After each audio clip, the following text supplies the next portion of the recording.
There we go. Welcome to the Church of Mabus radio show. It's Friday night, coming at you live, United Public Radio. And also, let's see, a few things I need to plug. You can check out the UFO Paranormal Radio YouTube channel. That's twice saying UFO Paranormal Radio. So you can go there and check it out and subscribe. There's also a UFO Gods and Extraterrestrials YouTube channel. Check that out. UPRN is on Twitch, Twitter, iTunes, SoundCloud, and iHeart. And one other thing, bestfriends.org. It's Best Friends. It's an animal shelter place that helps animals from, killing them, and like a no kill shelter situation. It's called Best Friends. I think it's, let me make sure that's the right, is it bestfriends.org? Because I wrote it down. Yeah, Something bestfriends.org. Check that out and, donate, help them out. It helps animals. The last thing I need to plug, Ozark Mountain UFO Conference, April 8th through 10th, 2022, Best Western End of the Ozarks, Eureka Springs, Arkansas. That's the Ozark Mountain UFO Conference. And I believe this time it's not going to be online. It's going to be at the place. So April 8th through 10th, 2022. Wear your play doctor outfits. And no, I'm sure that would be interesting. But tonight's guest, Scott Taylor, Dr. Scott Taylor, great to have you here. How you doing, Scott? I'm just great, Jeffrey. Thank you for inviting me. And And you too, Wham. You're welcome. Wham just went through like a winter storm from hell and water in the bathtub. And, she just went through a survivalist off the grid Yep. situation up in Hudson Valley with that superstorm that went through there. Yeah. Yeah, I'm in Florida, so it, Yeah. it rained here a lot, but I didn't get it like she did. That's for sure. Yeah. We didn't have electricity for almost 5 days, so it was, just got internet back. So I'm here finally. And Ooh, sounds chilly. Oh, it was well, yeah. It was one of those storms where it all happens, and then it like the temperatures plunge. Like the each night for like the next 4 nights, it was like almost zero or below. I mean, it was ridiculous. So Yep. I grew up in Minnesota, so I feel your pain. yeah, yeah. I had a Hurricane Michael down here, which would be kind of like the tropical opposite of that. When that happened, I remember that very well. You trapped in your mobile home. yes, basically with the dog in the bathtub and a Bible and freaking out, and it went over the eye, and I thought it was gone, but I went outside and I was standing in the eye, and luckily I had sense enough to go in very quick, but it was terrible. It was definitely bad, but luckily we survived those events and hopefully no more anytime soon. But Scott, just to give you a little background, I said this before. When I was 17, testicular cancer, and then a year or so later, my dad passed, and it was just a lot. So I started seeking different, spiritualities, more Christianity, Buddhism, shamanism, Druidism, just trying to figure out, what in the hell happened to me and why is this stuff happening? And it led to doing this show. But one of my big experiences has been seeing beings of light with my physical eyes. And I've seen two leave my home down here in Silver Lake, Florida. I've seen them many times, and shamans say they're luminous beings of light. That's what they call them. I've talked to medicine men that say down in Peru they see them in the sky and have like Shining One festivals. So I'm like, okay, that's interesting. So Yep. stuff like that happens, but I think a lot of it was from suffering and maybe the Great Spirit showing me that that's what we are on some level. And I don't know 110%, but there's different theories. And that's, I guess, it's kind of like seeing a glimpse into like maybe a near death experience with that. Mhm. And I'm just kind of curious, how did you get into near death experiences? Was it an actual experience? Yeah, we've got a little time I can tell my story. How about that? We That got sounds time. good. So, back in 1981, I was in love with this woman. Her name was Mary Fran, and she and her son Nolan, who had just turned 7, were returning from a lake. Mary Fran was taking a class on sailing, and Nolan was hanging out on the beach with his babysitter.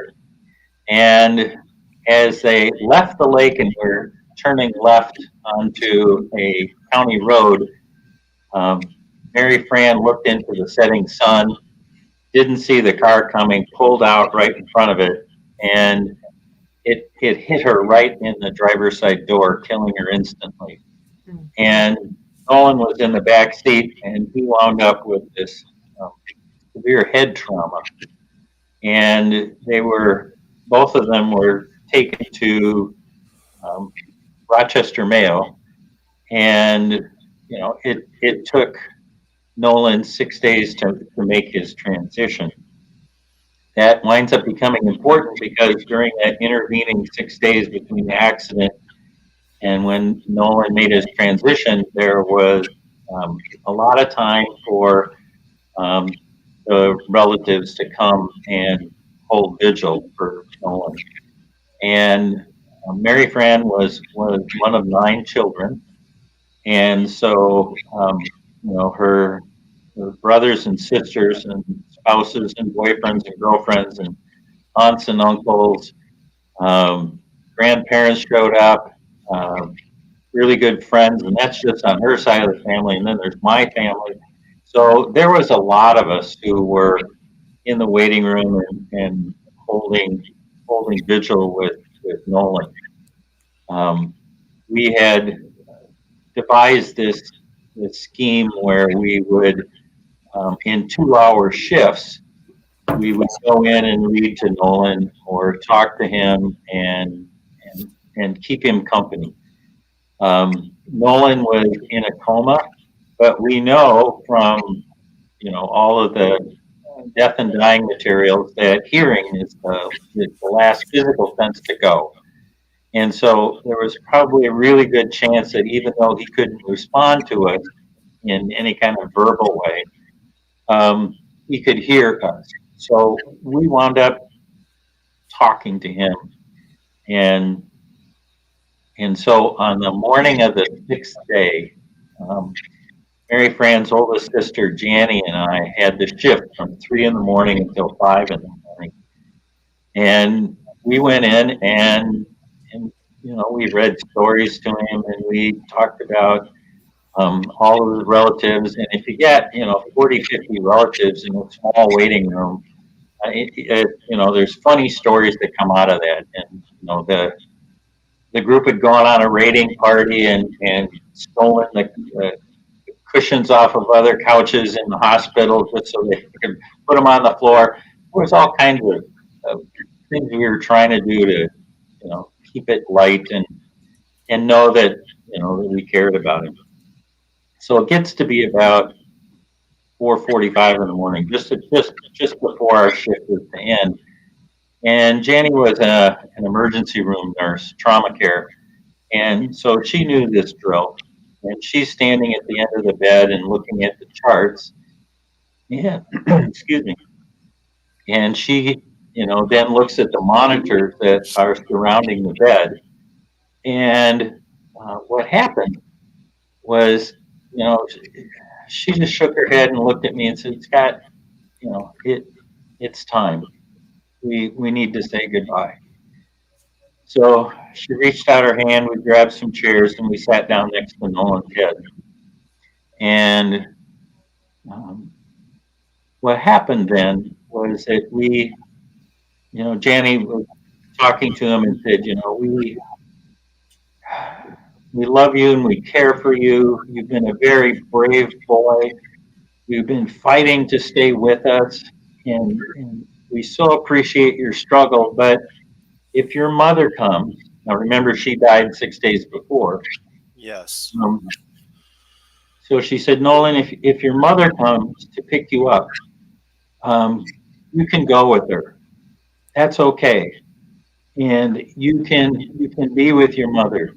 And then, then it was my turn, and I had a chance to say roughly the same thing, that we loved him dearly, and he had been a very brave boy, and really, you could see him just fighting so hard to stay alive. um, but Mary Fran came that it was okay for him to go and be with her. And that ended the shift, and we left, and another crew came in.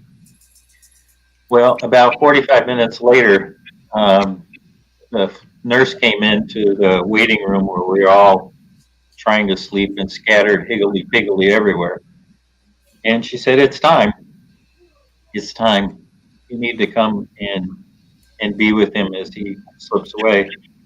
So we did, and we all piled into this little hospital room. And as it turned out, I was one of the last people who entered the room, and it was already 4 deep around the bed. So I didn't see any point in standing in the back. So I wound up just sitting on a windowsill with Mary Fran's youngest brother, Willie, and we just waited. And you could see, the heart monitor going, and then at some point, the heart monitor goes flat, and it has that ominous tone. Yeah. It, that tone, and just by itself, will break your heart. But when that heart monitor went flat, what I experienced was Mary Fran coming across the veil and coming up to her son and scooping him up out of his physical body. And they had this exquisite reunion, as you could only imagine, between mother and child. And for some reason, I got to participate in that. That was really, it was extraordinary. The tenderness and reunion between the two of them. And then, really, to my surprise, what happened next was that the two of them turned to me, came across and embraced me, and then the three of us went into the light.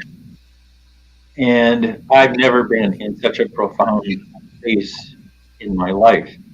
It was exquisite. It was loving. It was this this embrace, not only from Mary Fran and Nolan, but the embrace of the universe that said that you're one with us. And the three of us got to spend some time together, and we had to communicate with each other, not with English words. It was telepathic, I think, the best way to put it. And we communicated to each other our our love for each other, and we got a chance to say goodbye. And at one point, um, we it was we were done, and not in a bad way. It's just like it's finished. It's at the end.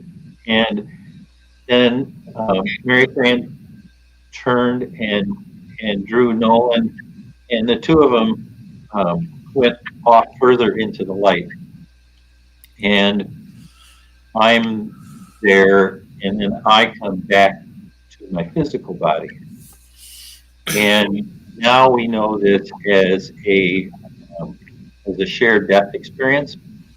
But that wasn't, that language just entered our vocabulary a couple years ago.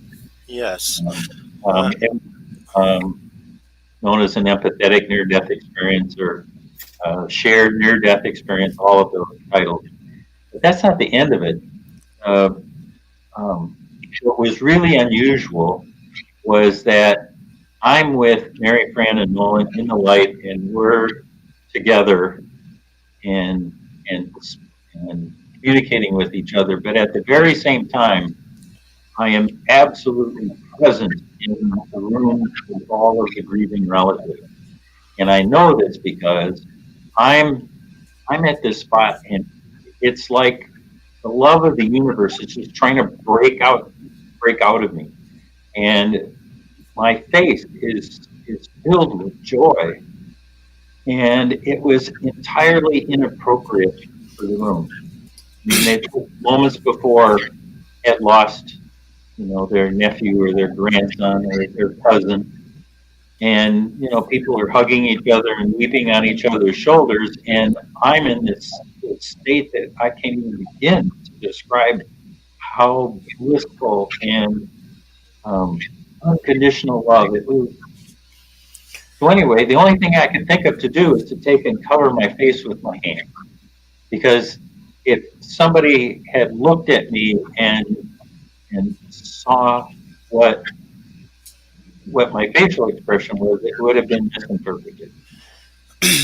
So, I stayed in that place for a while, and until I could regain my composure, and then I could rejoin with the people back in the hospital room again. So Yeah. Well, I'm definitely sorry for your loss. I've had a lot too, so I understand being in those situations when you deal with that. But I'm trying. That's what I was trying to figure out. So you were there, conscious in the room, but it was like a meditative state. And I know when I've seen my light beings and weird stuff and seen in the heavens, it kind of feels like, I call it the hand of God. It's like something touches you, this comforting thing, and you see it. And then later you can go to the same place you saw it, and it's dull, like that ain't there, like it's not there anymore. It's like something shows you. And I for some reason I keep thinking of Stephen King's The Dead Zone, the guy that sees all the prophecy stuff. but so you're in the room. I mean, having that's a lot. That's a lot, yeah. for sure.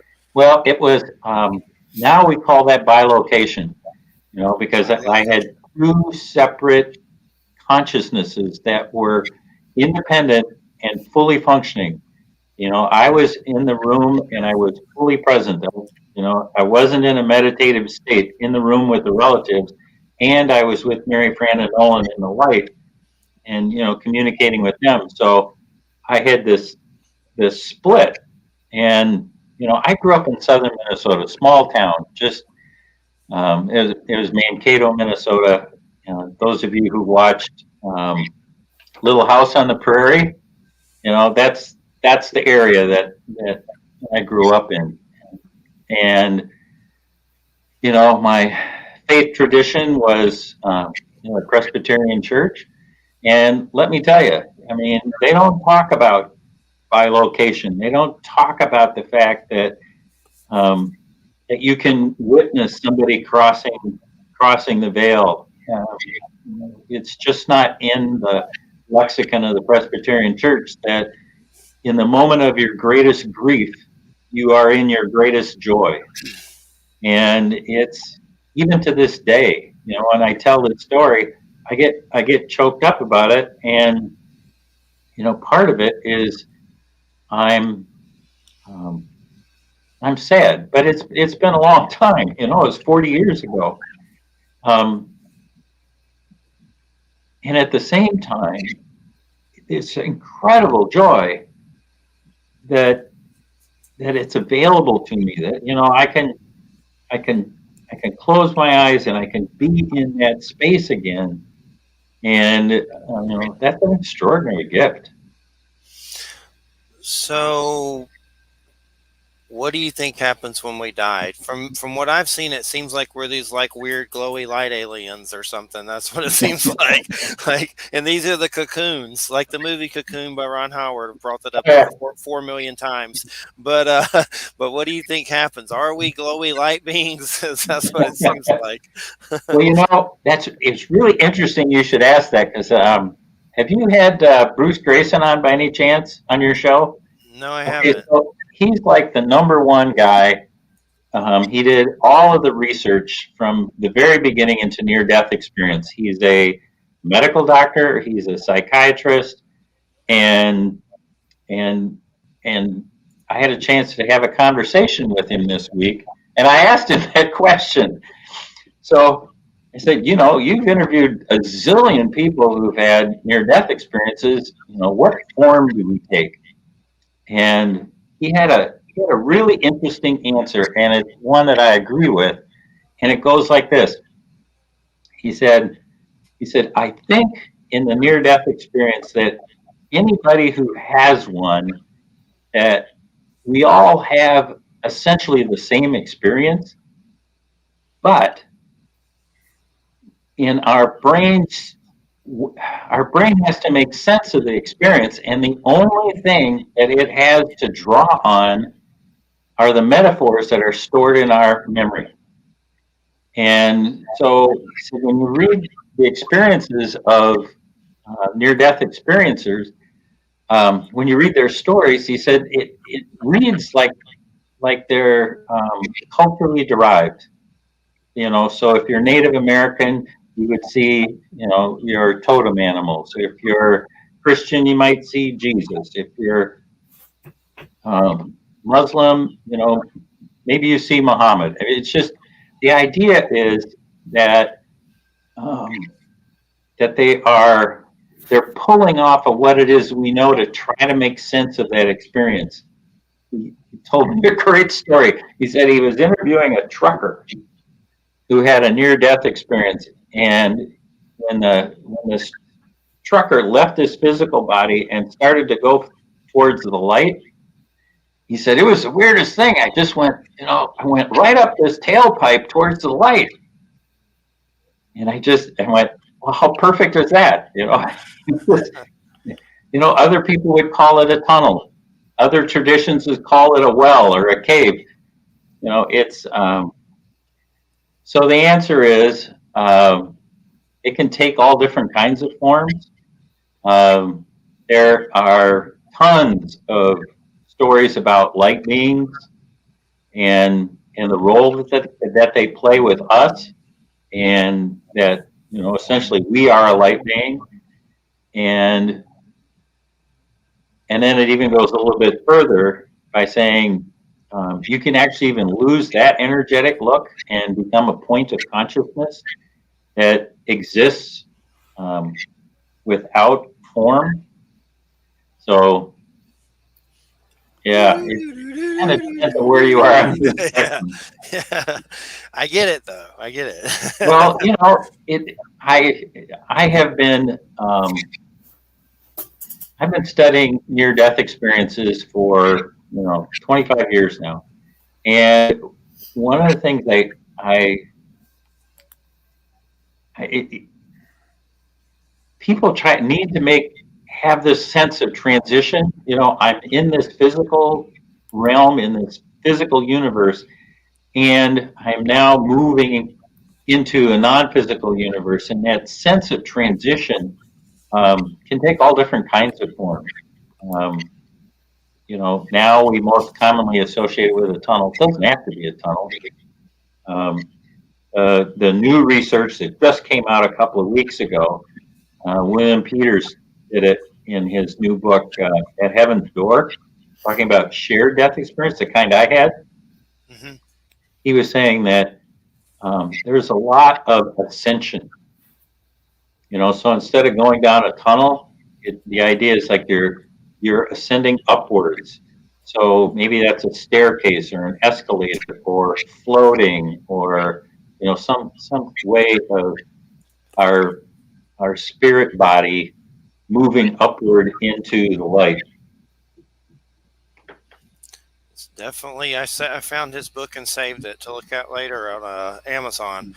But it's interesting when I think about my experiences of appearing into the heavens and seeing all these beings of light, Yep. almost like a Sims game is what it reminds me of. I don't even really like that game, but that's what it kind of reminded me of. Like, I don't know if you've ever seen the Sims game where it's just all these avatars everywhere, and that's Yep. kind of what it looked like they were talking. And it kind of seems like, I guess, there's the quantum realm around the earth where we go when we die, and you get maybe a life review, and then they usher you off somewhere else. But what's fascinating, at the time, it was like I could see into it, and I was like, I'd already beat cancer before, but there's been times I've seen such weird stuff. You go, am I dying? Is that why I'm seeing this stuff?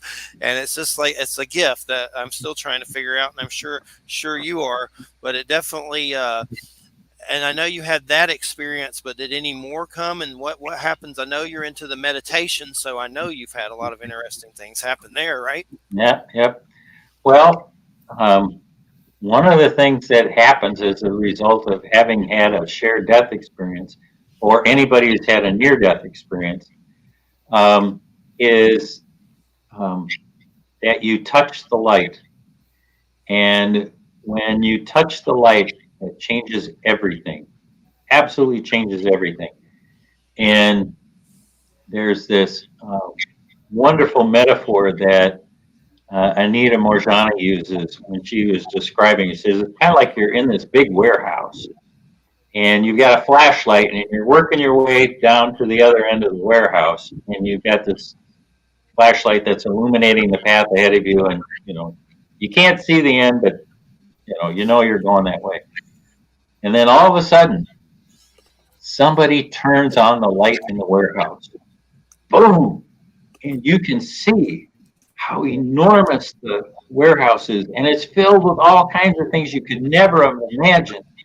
And then, boom, the light goes off again, and you're stuck with your little flashlight, but you never forget where you're going because you could see the end of it, and all of the other stuff that's in the warehouse.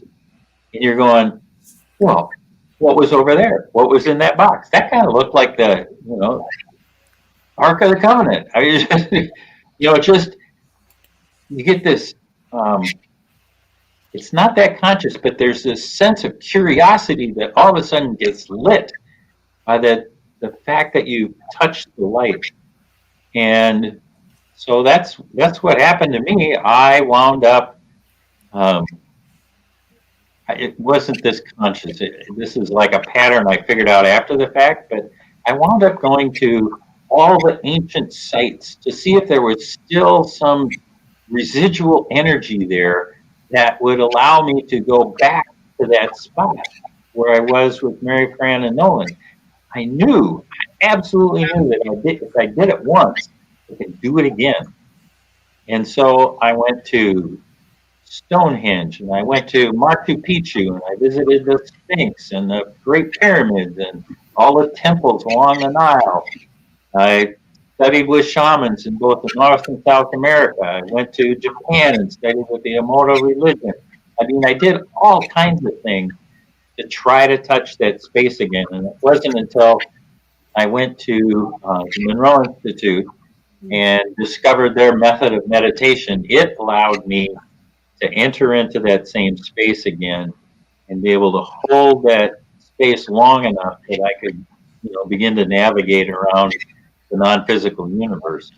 So that was a long answer to your question. Yeah, have I had all kinds of experiences since then? You bet. And that's now what I teach people how to do, is to go to the same places that near-death experiencers go to, but thank God, without the physical trauma. You can do it. You can do it through meditation. Thank you for asking. I've heard of the Monroe Institute.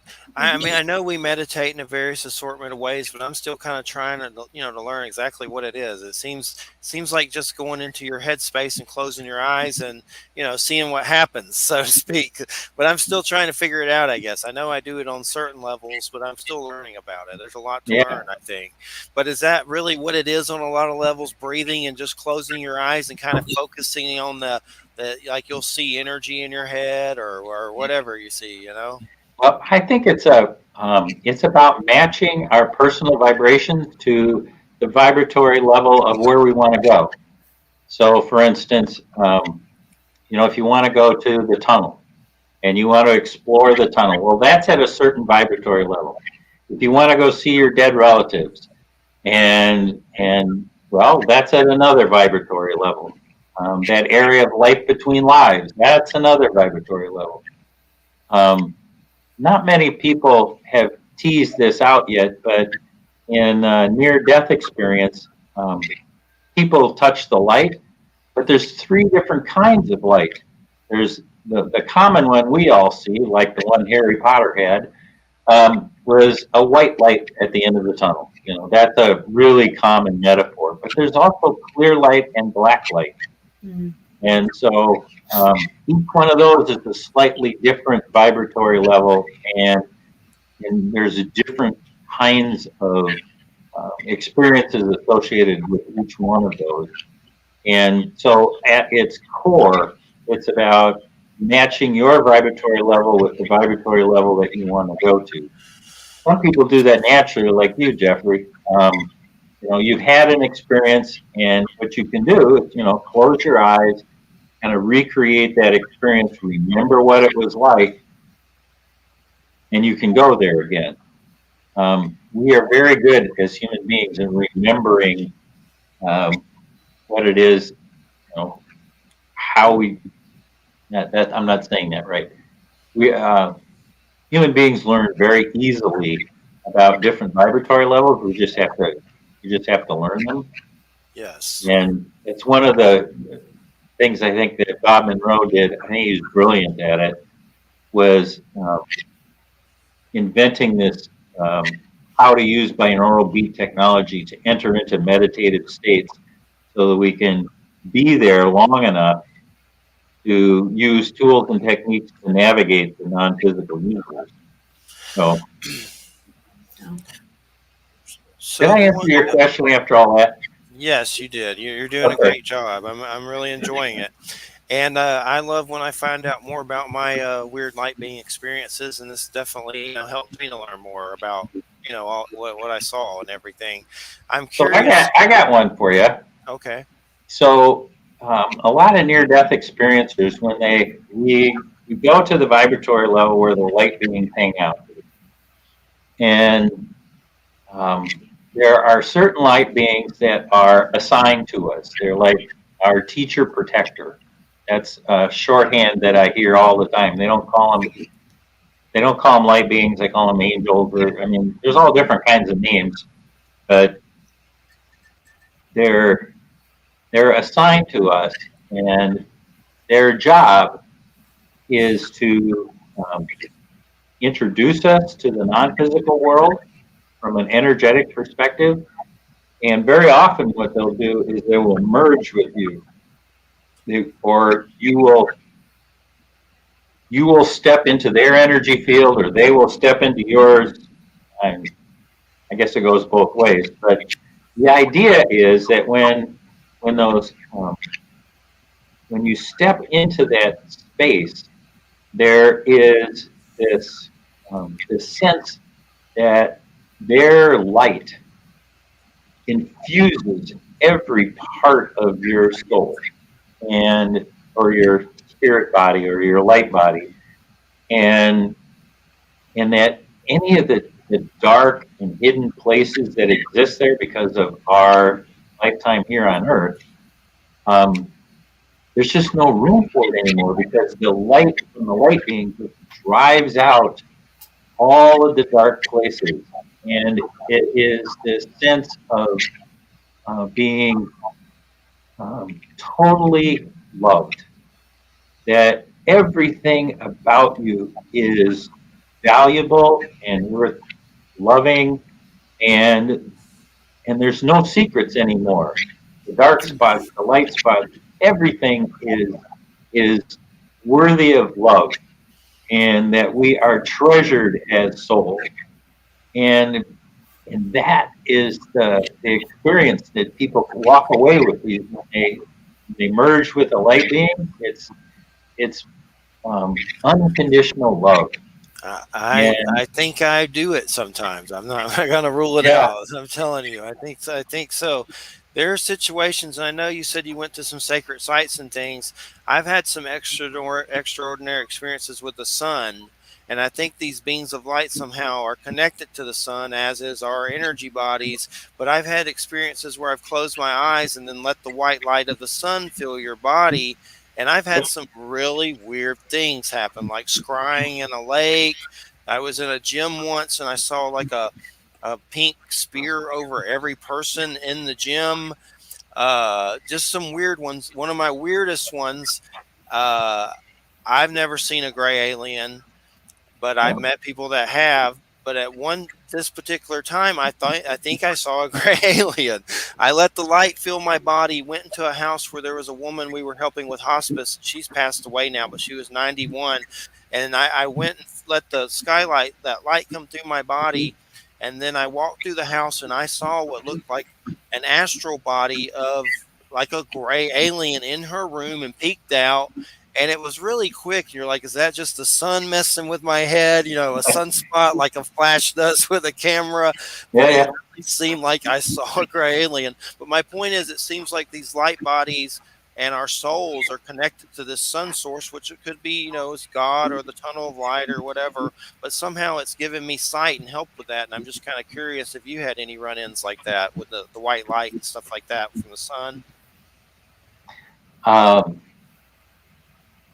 it's interesting you should mention that, because there's times in the summer when you're sitting outside in your swimsuit or something, and you're just drifting off into that light hypnagogic state, and there's something about the energy of the sun that it just like goes through you, and you dissolve into that energy. So yes, I I have that sense of where your physical boundaries dissolve. Where you can't really tell where you end and the light begins. It's Yes. yeah, so it's yeah, so like we dissolve into this energetic being. Yeah. It's like the Yeah. sun's a big frog and we're tadpoles. There's Love that. something to it. That's weird. Weird for sure. Well, to take that a little bit further, one of the functions of light beings is um, that they accompany you during the life review. And during this life review, their job is, as it was explained to me, is to love you through the experience. And essentially, their job is to encourage you, but they keep asking the same question over and over again, which is, what did you learn? What did you learn? And as are re-experiencing your life in the physical again, that's the refrain. What did you learn? What did you learn? And very quickly you learn that the only judge in a life review is yourself, because they, the universe, the light beings, they totally love and accept who you are and the travails that you've had trying to navigate this very funky physical world that we live in. And so that's kind of cool that they keep us on track and they teach us. I got a couple more stories about life review. Do you want me to go on that? Sure, definitely. All right. So that's a very it's one of the common elements of a near-death experience is that people have life reviews. But what's not so known is that life reviews happen in three different levels. One is that you get to live your life over again, and you get to have all of your thoughts and all of your sensations. You know exactly how it works, and you can slow time, you can speed it up. I mean, you're in total control of this life review that you have. So you get to relive it with all of its sensations as you did in the physical world.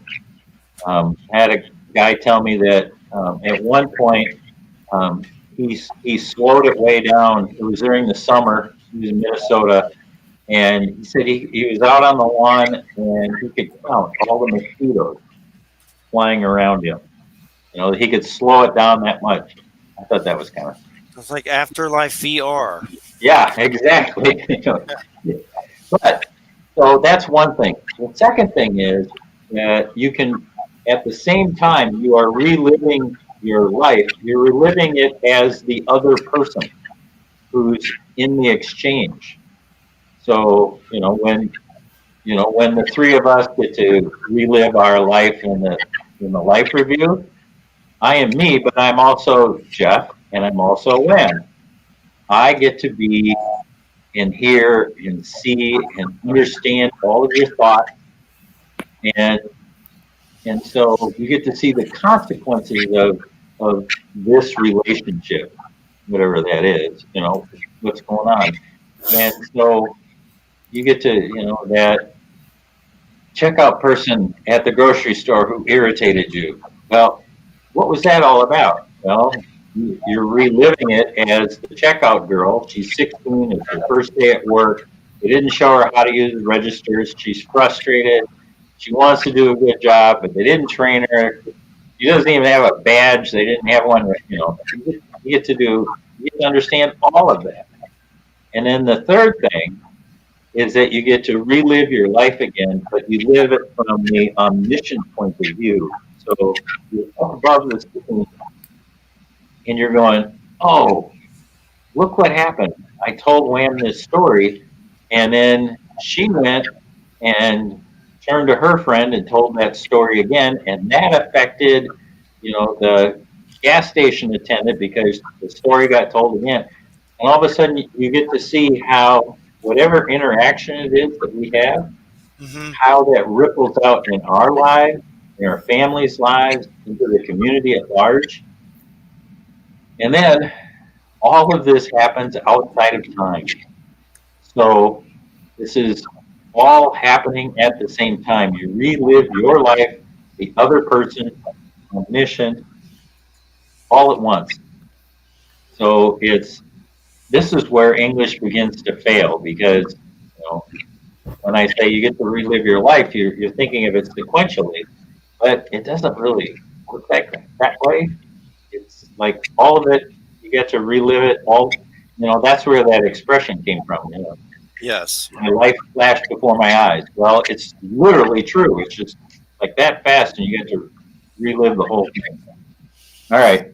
So for your viewers, this next thing I'm going to tell you is worth the price of admission. Okay. Okay. So you're in your life review, and you're having this exchange with the young girl at the grocery store, right? And you're frustrated because she's not ringing your things up quickly enough, and you got someplace to go, and that's the exchange. Well, you can turn to the being of light and say, I'd like to do that differently. Can we relive that and do it differently? And they'll rewind the thing. You'll come down, lay your groceries on the belt. She's having trouble, and you'll say to her, is this your first day at work? She says, yes. I've had difficult first days at work too. Tell you what, just do what you need to do. I'll be patient. You will get through this together. Not to worry. You're being very brave, and and give her a little reinforcement. And then you get to see how that played out in your life, her life, community's life, and both of them get to enter into our human experience. And it's like it sets up another timeline, and both of them are true. Mm-hmm. So we get to have really full control over how we want to experience things because we can speed up, slow down. But we also get to say, I want a do-over on that one. I didn't do that as well as I wanted to, or I found out something in when I was reliving it as a young girl, and I realized that it was her first day at work. I can help with that. So those situations where you want to change the ending, you can, and it becomes part of your experience as well as the experience you had the first time through in the physical world. So it's one of the treasured gifts that come with a near-death experience, particularly a life review, that make it incredibly valuable for not only us, but we get to energetically change our past and do some healing that way. And Lord knows I got plenty to work on. How about you? Yeah, it seems like I'm seeing into that realm where all that happens, like the life review realm or something. It's been a while since it's happened, but that's what it seems like. Do you think they make us come back here, and who's really in charge? Is this an interstellar prison, and we're space tyrant convicts from Flash Gordon? But no, 12 Monkeys. But no, I just wonder, do they force you to come back? I hope not. Or let's say you don't Yeah, want to, and you want to go to a higher realm or a different species of alien and be that. Maybe there's different choices. there's all kinds of choices, and you get to choose. And not only that, there's a committee that helps you set it up. So we call that the Council of Friends. And you sit down with the Council of Friends and you say, okay, I want this kind of a person for my mother, this for my father. I want these kinds of experiences in my childhood. Who's going to help me with that?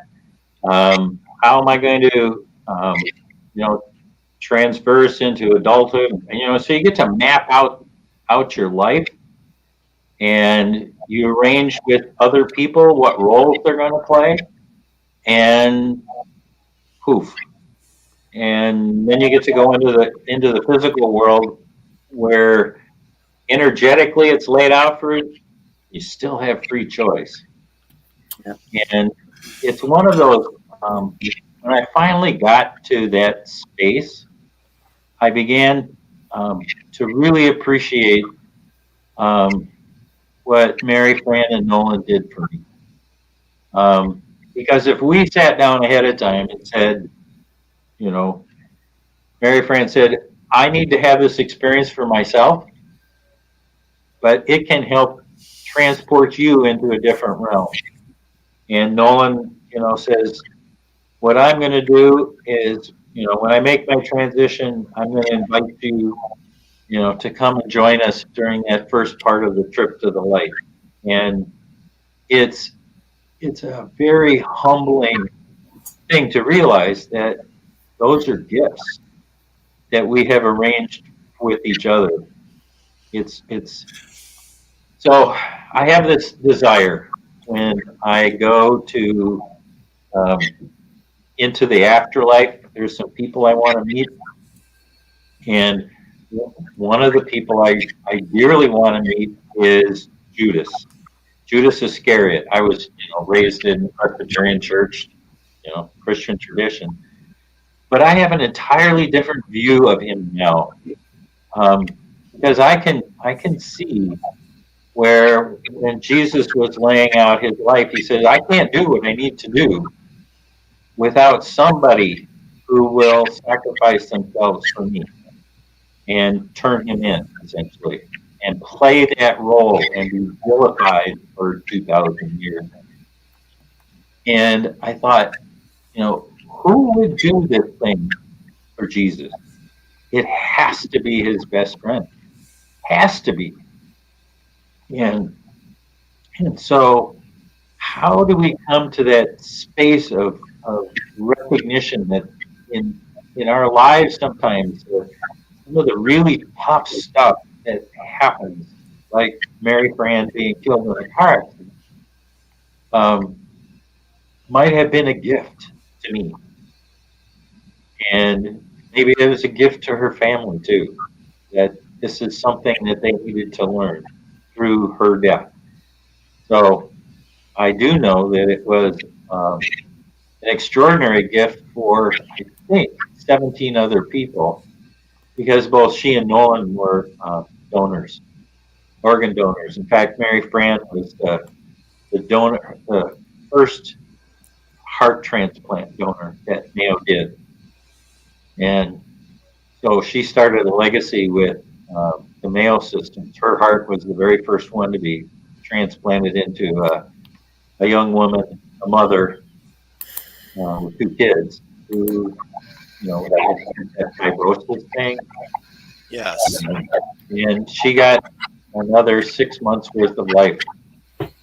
And what a gift. What a gift for her children, for her husband. And, there was corneas, livers, and kidneys, and all of that. Really, she paid it forward. So So I'm looking at your albums. They're by Hemisync. I've heard of them, and it's like meditation CDs. yes, That's pretty fascinating. I see near death experience meditations, free flow meditations, meeting your guides, exploring the tunnel, exploring source, radiating love. And where can you get those? Can you get those at your site, neardeathmeditations.com? yep. NearDeathMeditations.com.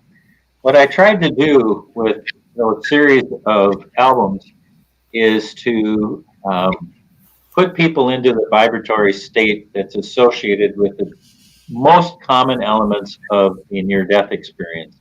So, the first thing you do is encounter your guide. So there's an album just for that. And then there's Exploring the Tunnel, which is an extraordinary place. And then there's the encounters with the three different kinds of light. With the black light, which is the source, Genesis 2, and God created the void. And, that's where we're going. We're going to the place where everything exists before form. And then there's the clear light, the light of love. I'll talk about that in a minute. But, that's called radiating love. And then the white light, we have a bunch of exercises in there, but it's like reuniting with your loved one and exploring the cities of light and encountering the realm of all knowledge. So it's a series that are different vibratory levels that are extraordinarily helpful for exploring the non-physical universe. I'll definitely check them out. I've heard of Hemisync, and I'll look into it for sure. And that's neardeathmeditations.com. Yep. Well, I guess one thing I wonder about, and I know you've talked to a lot of people about the subject, does anything dark ever come up? Like, as far as things that are creepy, or is that, have you reached a state to where those things can't touch you now, or maybe some people don't believe those things exist at all, and of course that's up to an individual, what they think, their opinion. But I'm just kind of curious, does anything like that ever come up? Yes. And it's really interesting you bring up that question, because this is just now, in the last 2 weeks, with the release of At Heaven's Door, it has really brought this into light. The reason is that study was done by William Peters at the Shared Crossings Project, and it was 800 people who had shared death experiences. It's a big study, and of the 800 people, 0 had a negative experience. Every single one of them entered into what was a benevolent afterlife. Every single one had the experience of going into a benevolent afterlife. And these are people who they're dying. And like Nolan, he's dying and he's going to the afterlife. And I happen to be somebody that he cared about, and he pulled me through, and I went with him. So all of the people in the study for the shared death experience were going with people who were actually dying.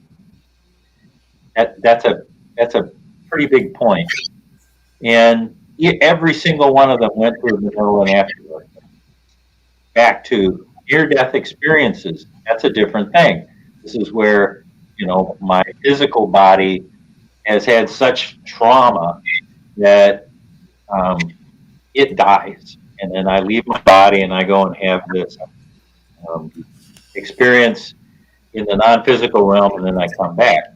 Something, depends on what study you read, but call it 15 to 20% have what's known in the literature as less than positive experience. And there seems to be a bunch of reasons for this. Um, one of which is the 2x4 alongside the head thing. It's like, you know, hey, Fred, whack. I'm showing you this scary creature because I'm going to really impress upon you that you are screwing your life up in the physical. You were supposed to be doing this, this, and this, and you aren't anywhere close to that. You're lazy. You're taking drugs, or whatever. It's not working, and you've got to shape up and get about your business. So there's the 2x4 kind of thing. That actually happens quite a bit with people who have a negative near-death experience. The other thing is, I call it the test for dominion, which is when I teach meditation courses, every once in a while you'll get this drooling monster kind of thing, maybe, or it startles you, and I think of Harry Potter and the three-headed dog. It's drooling, right? and you're going, what? Well, what we try to teach people when they're in that situation is to take a breath. Not that you need one, but step back and go, hey, scary drooling dog, what are you doing here? Why are you trying to get my attention? Because you certainly have it. So tell me, what is this all about?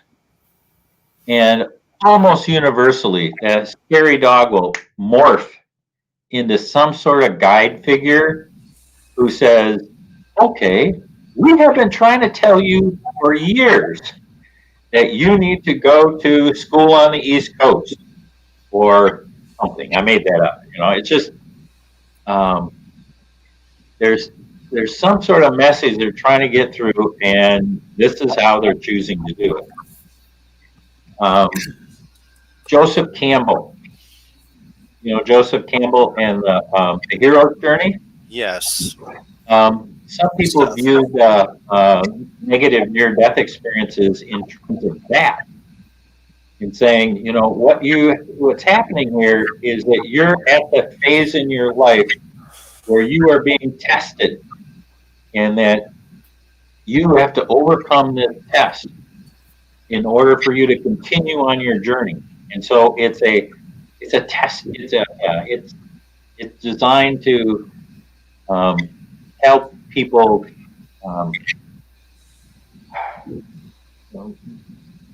toughen up, or whatever it is that they need to do to go through the test. Okay, so those like three of the most common reasons for people to have a negative near-death experience. And the fourth one is, I don't know. I have some people who have described their near-death experiences, and I go, it's not a 2x4. These are lovely people. It's not, tested dominion, or it's not the hero's journey. I don't know why this happened to them that way. And I just have to shrug my shoulders and go, well, in due time, we'll figure it out. But it's a tough one for sure. That fourth one, when there doesn't seem to be any logic or reason behind it, that takes a little further investigation. And let's face it, if you had a big scary experience and go back into that space to ask the question, why am I having this experience? Why did I? That takes that's a challenge. It takes some real bravery to do that. Yes, I definitely think there are things that don't have our best interest here that, but you need to use discernment. I know that, I don't know if you've ever seen Robin Williams and What Dreams May Come, the movie. I love that movie, and it's a wonderful, when he goes into heaven for the first time and he's walking along that valley and everything is a different color of paint. Yes. It's a really good explanation of a clear light experience. where everything is exuding its own light. I'm Yeah. sorry, I interrupted you. Oh, What were you it's going to say okay. about Robin Williams? It's fine. It's based on a book by Richard Matheson, but also in those Conversations with God books, and they talk about it's the closest representation of heaven in a movie on many levels, and that may or may not be true, but it's in the book, and supposedly God says it. So, but those books are interesting, but it's definitely neat. And with some of the stuff with the hell and stuff, with getting in those frames of mind, let's say, for instance, you're someone terrible and a serial killer and you killed 10 people. Maybe you do go somewhere dark when you die. I don't know, but someone may also just have done did something by accident and then got into the state that they think they're going to hell when they die, and maybe they create that for a minute and get pulled out of it. So I'm sure there's different things like that. Yep. Excuse me. There's a whole body of work around soul retrieval, and for the people who get stuck, and one of the universal truths, which kind of shows up in that movie, is if a person winds up in the space, they're confused, or they think they need to be judged for whatever reason. As soon as they ask for help, then it shows. So it's one of the rules that we know about the non-physical universe is that it's reactive, meaning that what you put out is what you get back, and it applies here in the physical world too, although it works a little slower. And anybody who's in kind of that limbo area, that's the clue, and that's how we help people become unstuck. Is to get them to see a different future, ask for help from relatives or some divine being or whatever. It's changing the energy pattern from being stuck to looking forward to something wonderful. Yeah, and I wanted to ask Wham. I know you know a little bit about soul retrieval, and also isn't that like retrieving? I know it's a complex thing, but like soul fragments from being wounded. And the other thing I want to say, Wham, if by any chance you want to sit in for Evelyn next week, Jay will be there. If you don't want to, it's okay. But Evelyn will be here next Friday if you want to sit in. If you don't, it's okay. But if you do, let me know. Okay. But yeah, soul retrieval. What's your take on that, Wham? I mean, condensed version. That's the fragments of the soul from wounds, or Well, I guess I've been involved with certain aspects of that. I mean, a lot of the stuff that I've done has been sort of spontaneous with people. I know that on this show I've described different experiences that I've had where people have seemingly had various kinds of attachments from maybe dead relatives, uh, Sure. fragments, or uh, just stuff like that. And where I usually get involved with it is, in fact, I had an experience not long ago where I've recently been associating with this woman and sort of trying to help her. She lives in a haunted house, and she, until very recently, has seemed to be a kind of the target of whatever it is that's there. There is something there, but it's like attached to the house itself. And because she's a sensitive person, I mean, oftentimes I have found that things like that, whatever they are, I don't really personally try to plumb their origins that much. I consider it to be sort of not my business. Um, but a lot of times things like that seem to be attracted because they require energy in order to manifest in our universe in any way. They seem to like to attach themselves to people who are either sensitive in some way, or maybe have certain vulnerabilities. Maybe they are sort of psychically porous or something. They don't know how to block it, essentially, or they don't have a strong enough personality in some ways. I've never had trouble making things go away because I just say, go away, and it goes away, whatever it is. But what's interesting is that all I've been doing really with her, I was able to help her figure out that it wasn't actually her, that it was actually her roommate. Her roommate is like really jealous of her and attached to her. And her roommate was actually, it was like whatever it was working through her roommate to try to keep her in certain places, kind of energetically, keep her vulnerable, keep her dependent on her roommate, because her roommate is really threatened if she attempts to do anything independently on her own or anything like that. Just this kind of weird codependent relationship that's developed. So all I did, I didn't really do anything in particular. I just started talking to her and supporting her and giving her positive energy and positive feedback. And for a brief period of time, that energy became more powerful in the household and started bugging her more. And so I just kept doing that. And then one night, and this happened like 3 weeks ago, one night I was awakened in the middle of the night by something that was right here. And it was trying to talk to me. I was completely awake. And it was trying to talk to me in this weird gravelly voice. And it was telling me to leave her alone. And I knew immediately that it was whatever it was, And I literally did this in bed. I just said, "Oh, go away." And I just went like this and shoved it, and it was gone. And ever since then, there have been virtually no intrusions in that house. Nice. So was this was it malevolent? Was it just? It's not malevolent in the. It's more mildly parasitic. Okay. It's not malevolent in the sense that it actively harms things. It will occasionally, like the only activity that's happened in the past 2 or 3 weeks is that it's disturbed the animals, which is interesting because it seems to, for some reason, it seems now to be blocked from disturbing her for whatever reason. But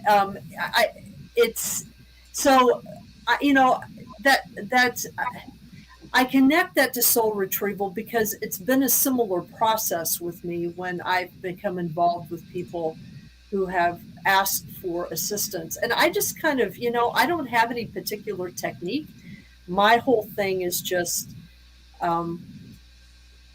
I just sort of talk to people and encourage them and do love light things and help people to try to figure out like what in themselves may be drawing this or holding on to this.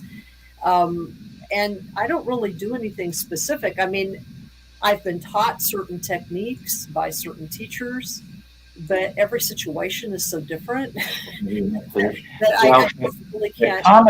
The common thing that you're telling me is that you have added additional energy to the situation, which changes the vibratory rate of the whatever entity that's hanging around. Right. Like when you pushed it away, clearly you were annoyed.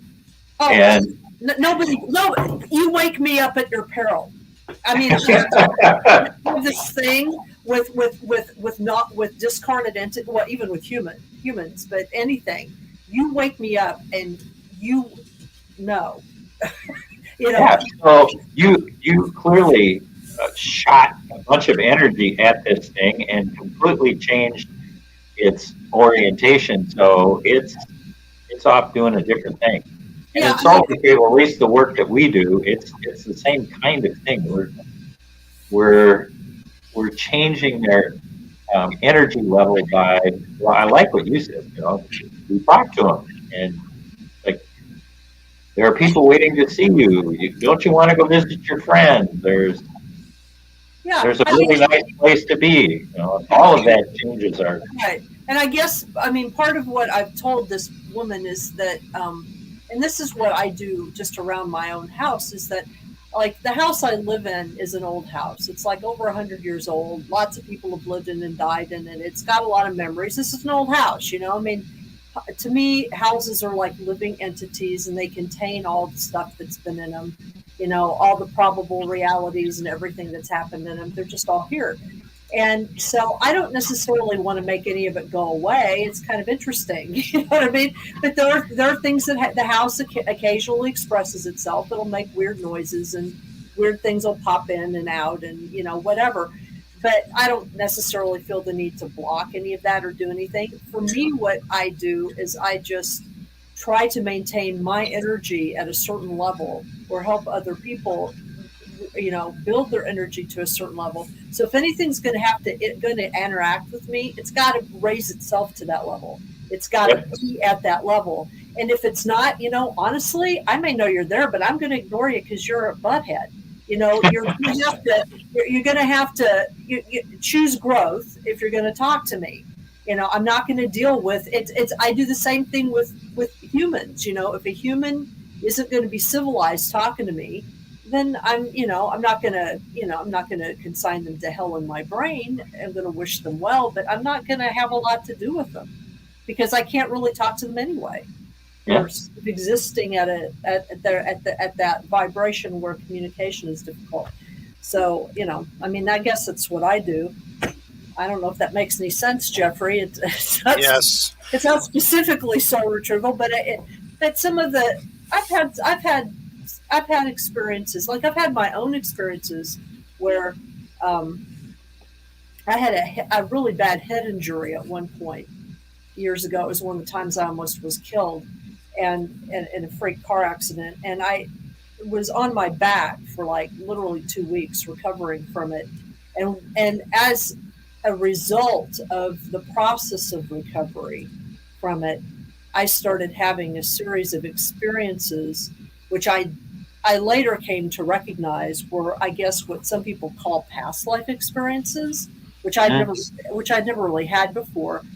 And but out of that, I had been studying like the Seth material for years previous to that. You know, and you probably know, Scott, that Jane Roberts and Robert Monroe knew each other and kind of, you know. Well, you get an extra star for studying the Seth material. Touch brain. I've read everything. I've been studying it for decades now. But anyway, I've been studying it for a while. And so I already sort of had that framework, but I started having these experiences, and what came out of that injury was a series of memories, or the ability to kind of touch all of these different lives. I mean, I through the Seth material, I understood they weren't my past lives; they were lives that I'm connected to as part of my entity, you know, that I'm experiencing as my past. But I figured out how to do what you talked about, where if I connected with these beings or these other people in these other lives, and we could experience each other emotionally. And so if they were having a problem, in that life, I could tune into that life, and I could figure out what that problem was, and sort of we helped each other. You know what I mean? Helped each other heal these different realities. Keep talking. I have to plug my computer in. It's not. Oh, I see. That's fine. Okay, I'll be right back. No, keep going, Lamb. Okay, but Yeah. but for example, probably one of the most intense experiences I had was with regard to that, and I guess this is kind of a soul retrieval kind of thing, is that I had a very clear memory of a soul that I'm connected to, that is supposedly, that from our perspective is a past life, and this individual was in that life a Shaivite renunciate in India, and my experience of him was very specific, because Shaivite renunciates he wasn't a very good renunciate. He was very angry. He didn't like being a renunciate. I'm serious. He was very angry. And I was able to tune into his anger because at the time in my life, I was really, really angry. So I had these series of experiences with him, meditations with him, where I realized why he was angry. And the main reason why he was angry was because he had not chosen to be a renunciate, really. He had been orphaned as a child. He had been brought up by a group of renunciates, because that's not uncommon for them to do that. And he felt like his life had been stolen from him and he hadn't really understood his choices. But the problem was that he was physically too far along in that process. Like he'd gone through the castration process and all of that stuff. Well, it's a virtual castration. It's not, they don't actually physically do stuff, but because of the yoga that they do, it sort of cuts that off in a way. So he couldn't actually go out and be a householder. He couldn't do that. And so, but what ended up happening was a kind of emotional, spiritual exchange I had with him, so that eventually he was able to figure out that the way he could regain some of that loss, or, in the sense of redeem some of that loss, was to connect himself back to a regular human community and act as a kind of Guide, a guide intermediary, right? And so he started it. He attached himself to this village and this small shrine, and he started doing stuff for people, giving people blessings, stuff like that, and somehow that it helped him. It was very interesting. That was over a period of time, and as his anger eased, my anger eased. He was very definitely a different person than me, because, and the thing that has always convinced me that those experiences are real is because from those experiences, I gained a lot of information about, like, cultural information, historical information, stuff that I didn't know, that later on then I would confirm. In other words, I would have these experiences before I actually had the knowledge of these cultures or these, and then, like, sometimes two or 3 decades later, I would find out that this is in fact the way this works. So, there wouldn't have been any other way I could have gotten that knowledge unless I was really connecting with a consciousness that was connected there. And he, in our terms, he lived about 500 years ago. But so that's like one experience I've had. But I've had a number of experiences like that with, I don't, and even a couple of experiences with future selves, or completely another universe selves, in worlds that couldn't actually physically exist in the physics that we know, so, he said something. I know, Scott, you said something weird about a point of nothingness or something strange earlier. What was that again? Something about you can be a dot or something. Like, is that some people seek to return to the void, not do this anymore? That's what, there's an area. There's an area that we call the park. It's that area of life between lives, and it's and that's the area where we make our choices about, do we want to come back into the physical world and learn a particular lesson, or help somebody else have a lesson. And sometimes we go, well, no, I'd rather be live in the Pleiades this time, and next I'm going to be a gas giant star. I don't know. You get your choice. I just want to be a well-loved cat. I think that would be the perfect life. Is a well-loved cat. Is the true horror that this is infinite? That's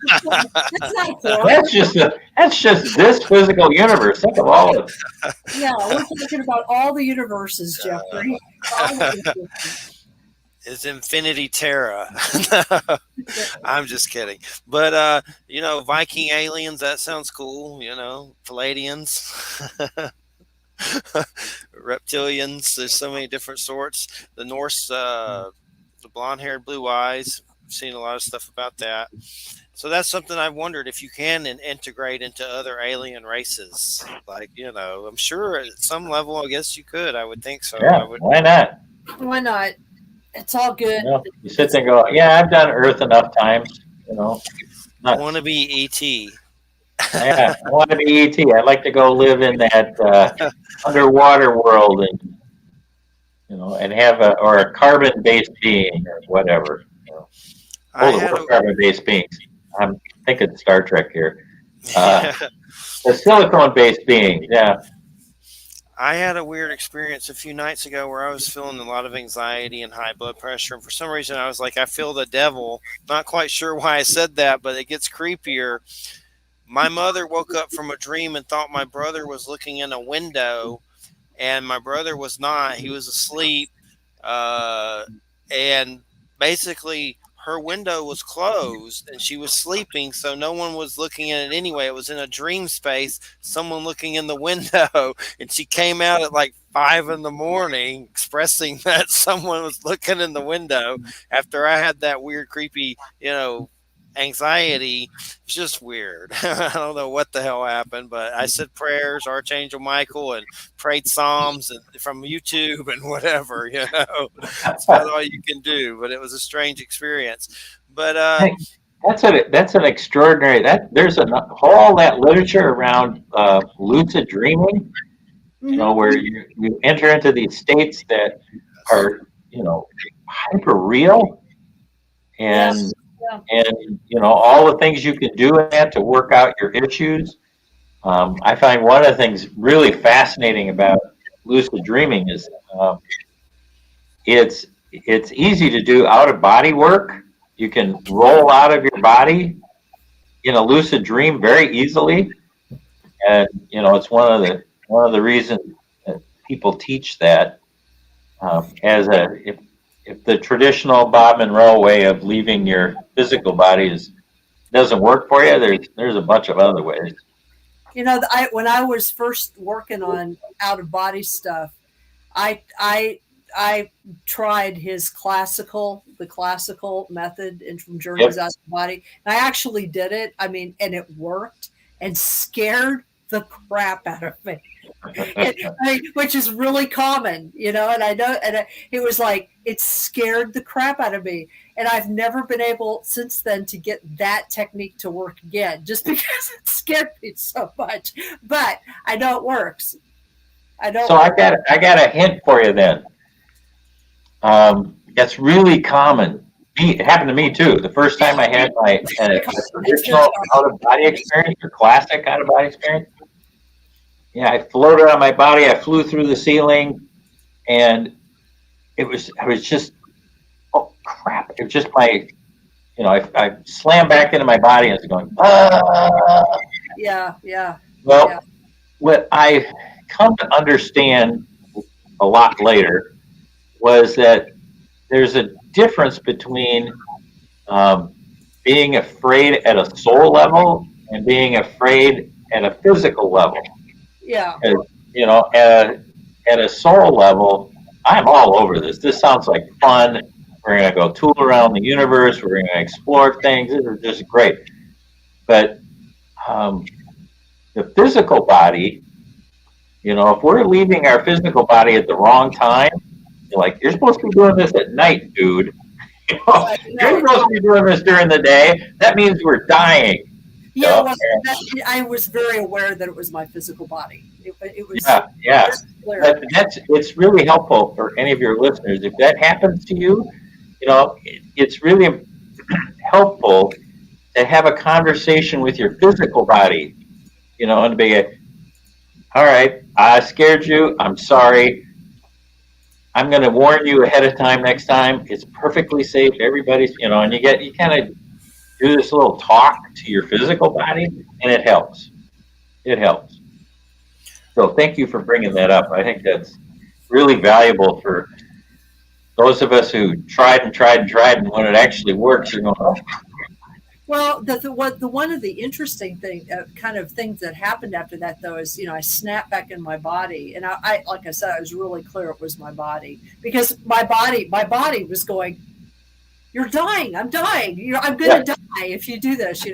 And but when I came back, I did have this wonderful. My body had this wonderful experience where I was really, and it's impossible to describe in any real way, because the words don't describe it.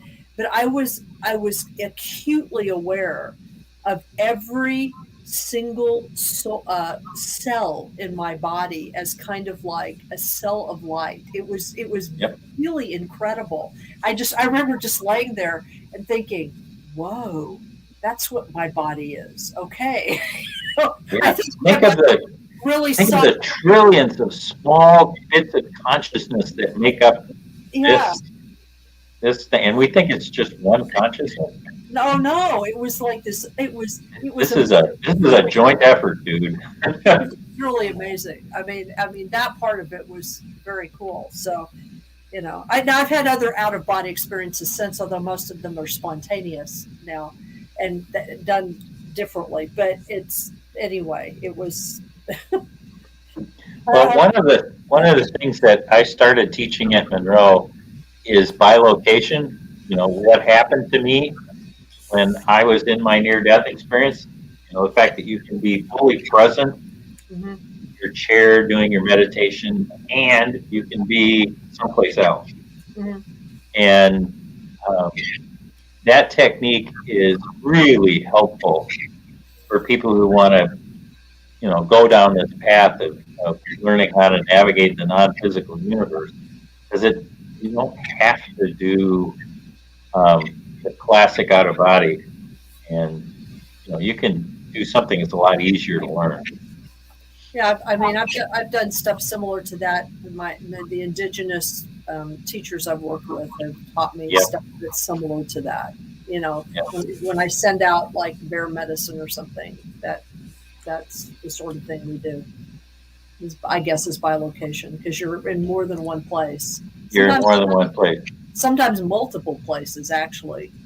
Yeah, because you're not. It's not uncommon to like, okay, I'm in my chair, and I'm also out on a beach in the Bahamas, and I'm up here observing me on the beach in the Bahamas and in my chair.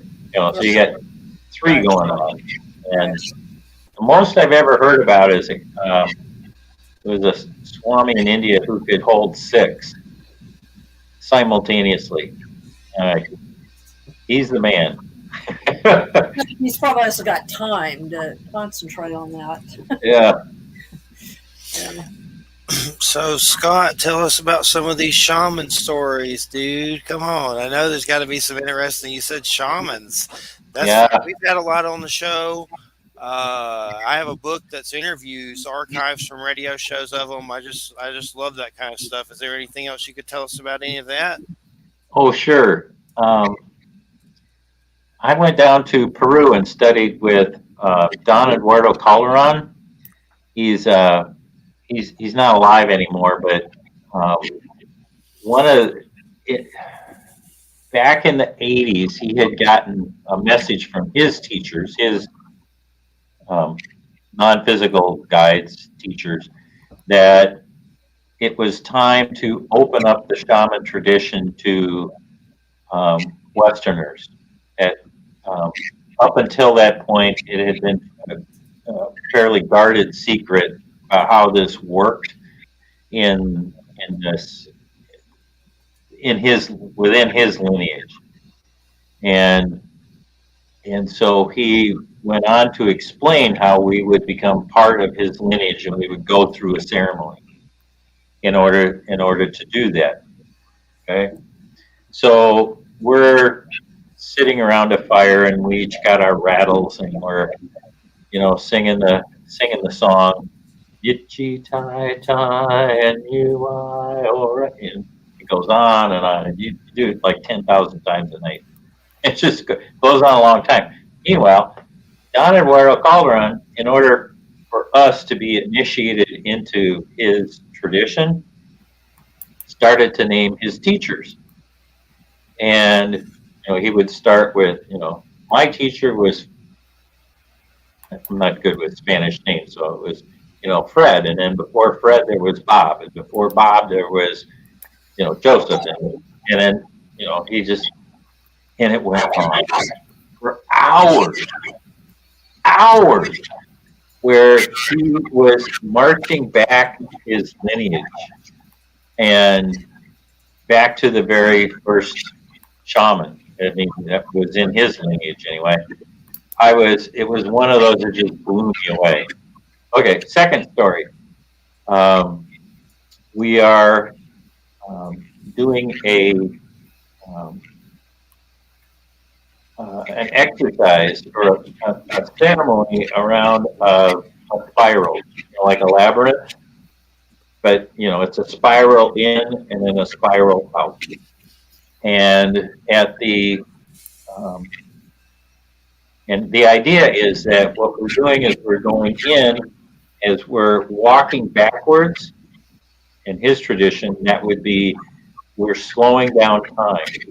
And when we entered into the center of the spiral, we would be time would have stopped, and we were be able to perceive things that we normally couldn't within a time. Within time, when you're outside of time, you can perceive anything. Okay, so whatever. Let's give it a whirl. See what happens. So, I'm doing my chant, and I'm walking into the spiral. I get to the center of the spiral, and I lay down my little blessing that I have to leave in the center of the spiral, and I look up, and the sky is filled with ley lines. You can just see them arching and crossing each other. And I went, where'd that come from? This stuff works. Really? Just, and then as we come out of the spiral, then we're re-engaging into normal time and space, and they went away. I went, wow, that was a lot for my Western mind to take in.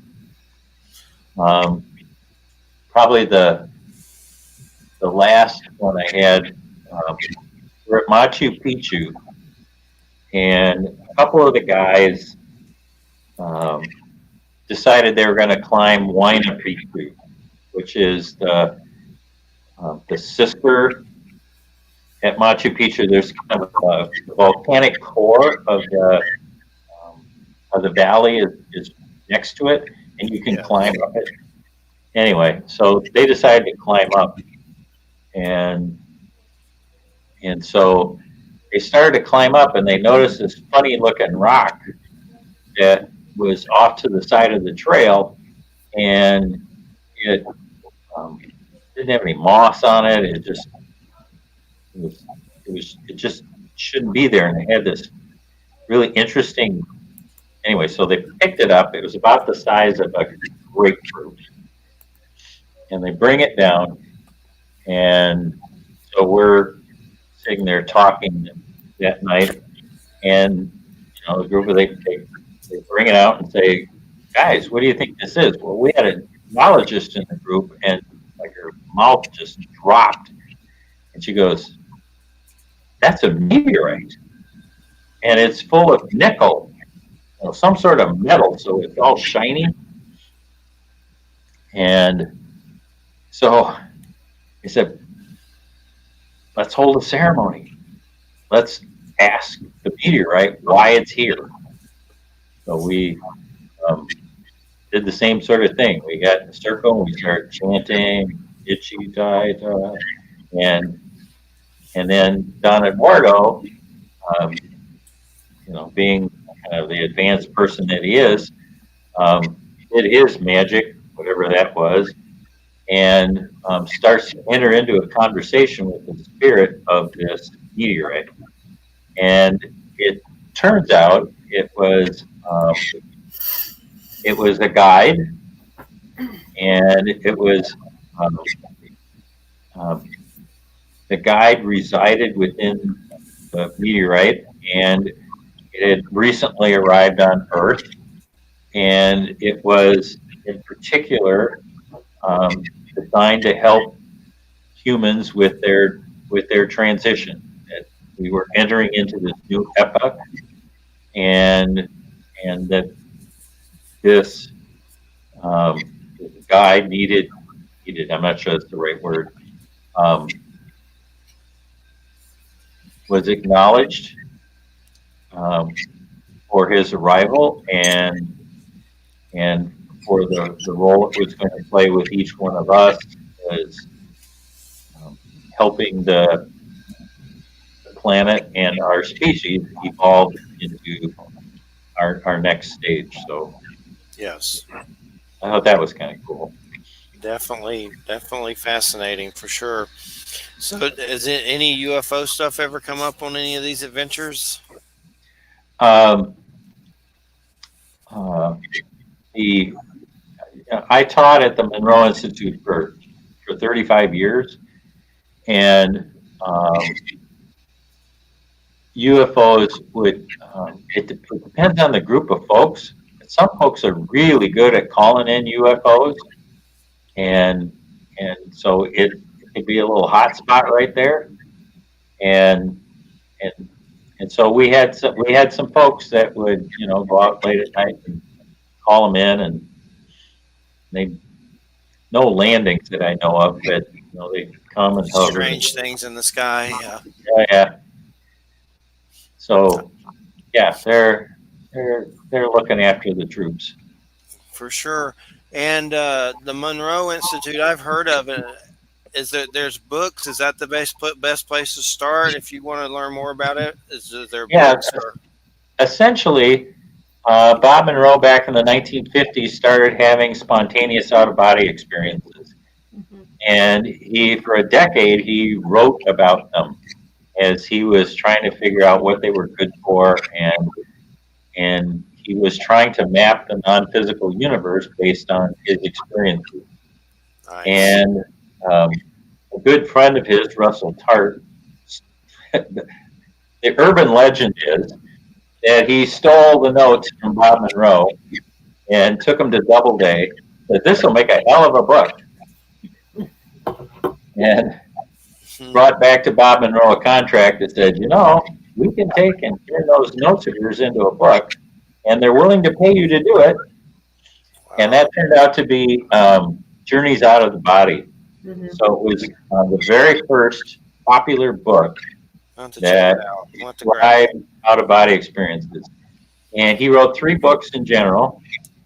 And what I really appreciate about Bob Monroe was he was a pioneer in an area that had no definition. I mean, he grew up in Virginia. He's a Methodist. He doesn't know this from anything, but he's starting to explore the non-physical universe. And in his books, he's describing what he's discovering. And what I really like about him was, like in his second book, he'll say, "Remember what I told you in the first book? Nah, not quite. I have some more thoughts on that now. I think I've got it better." And then he does the same thing in the third book. He goes, "Remember what I told you in the second book? Nah, I have some refinements on that." And so he has this, it's not about dogma for him. For him, it's about exploring. Humility. And what can we find out?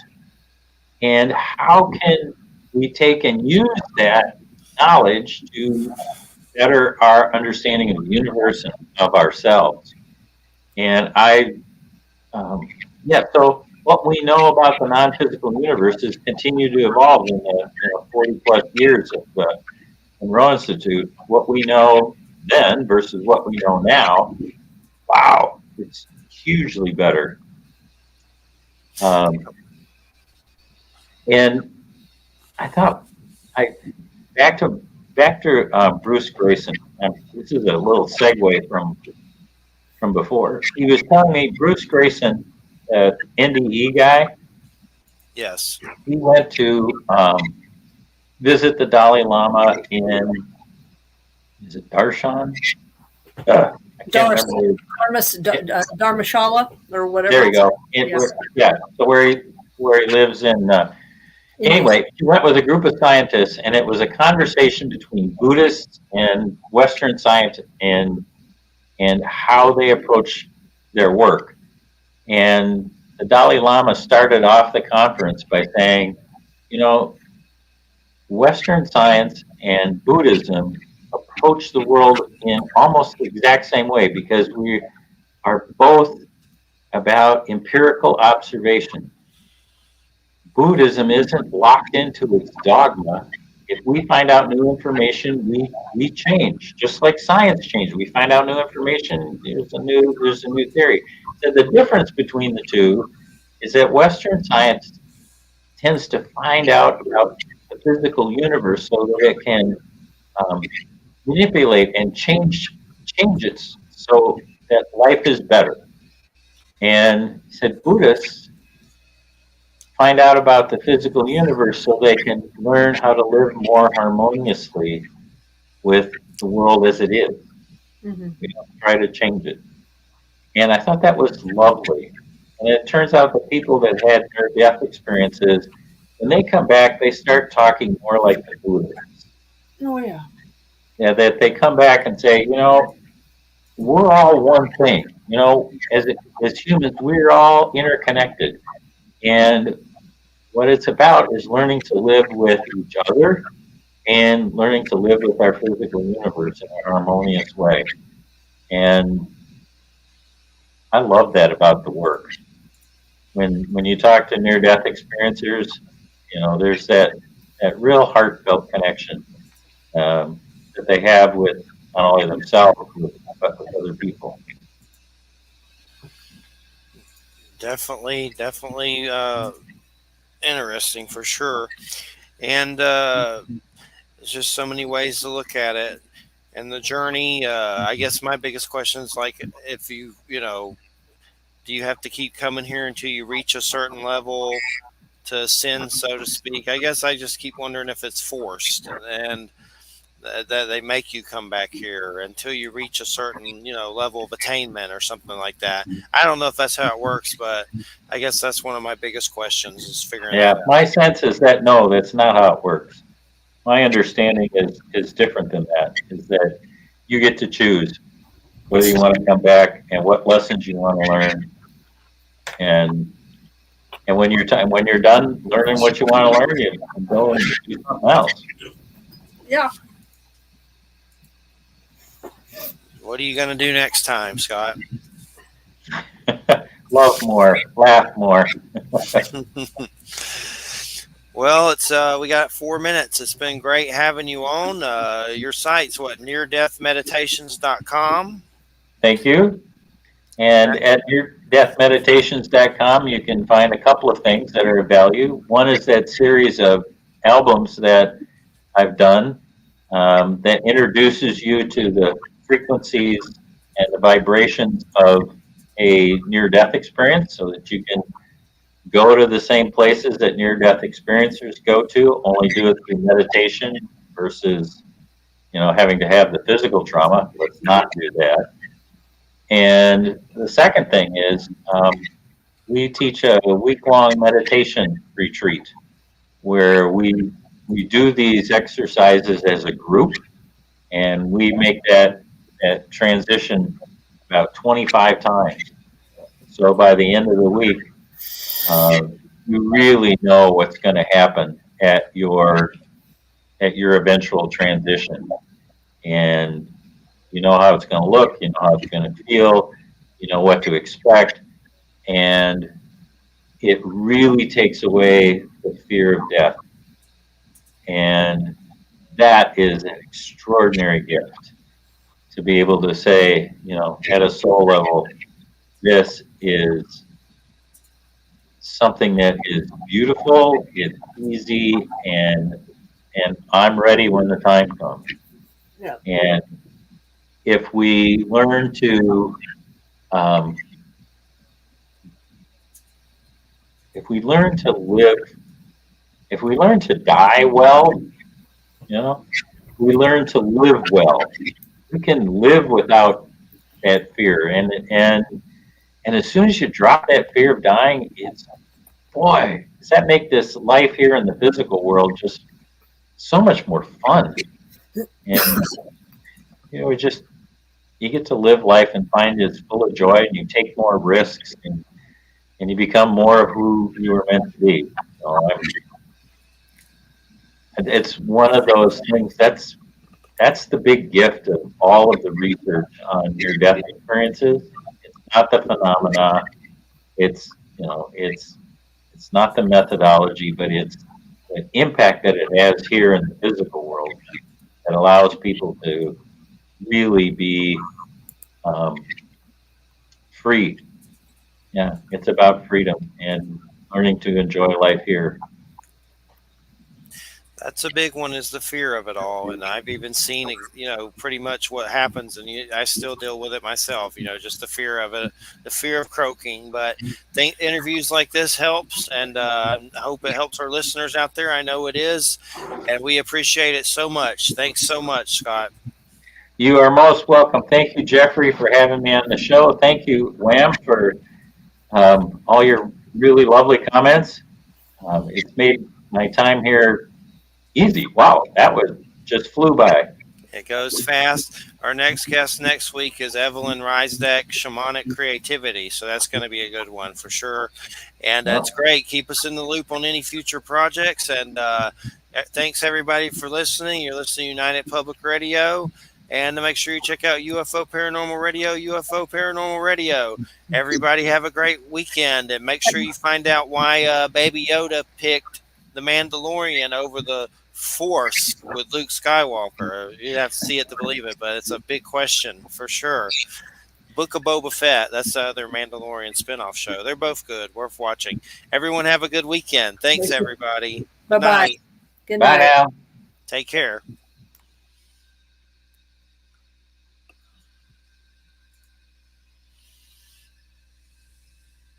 Let's see, in broadcast.